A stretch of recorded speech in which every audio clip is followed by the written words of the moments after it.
Après sa politique qualité qui lui a valu une certification, le Trésor public vient de présenter sa politique de lutte contre la fraude et la corruption. On prit part à la rencontre des partenaires techniques et financiers de l'État de Côte d'Ivoire, mais également des membres du gouvernement.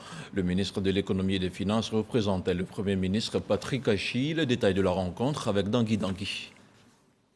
Visite de stand tenue par les différentes directions du Trésor public où sont exposés les services numériques et les instruments de lutte contre la fraude et la corruption au sein de cette institution financière. Des instruments que viennent renforcer la politique de lutte du Trésor public contre la fraude et la corruption lancée ce vendredi. La politique de lutte du Trésor public contre la fraude et la corruption, objet de la présente cérémonie, a pour objectif général d'améliorer la transparence et la gouvernance au sein du Trésor public à travers la promotion d'une culture anti-fraude et anti-corruption.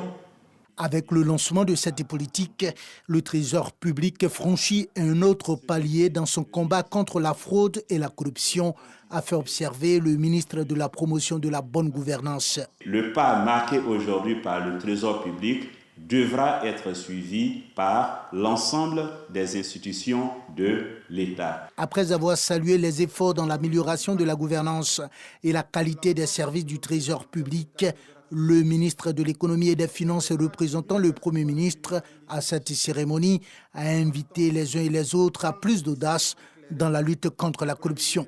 À travers ce nouveau dispositif, le Trésor public conforte sa position d'administration de référence et donne encore une fois la preuve de son adaptabilité à l'évolution des enjeux.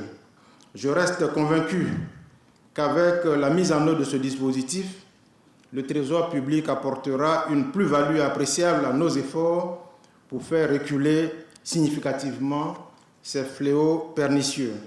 La corruption entraîne la déperdition d'environ 4% du PIB, produit intérieur brut des pays africains, et fait perdre à la Côte d'Ivoire plus de 1300 milliards de francs CFA par an.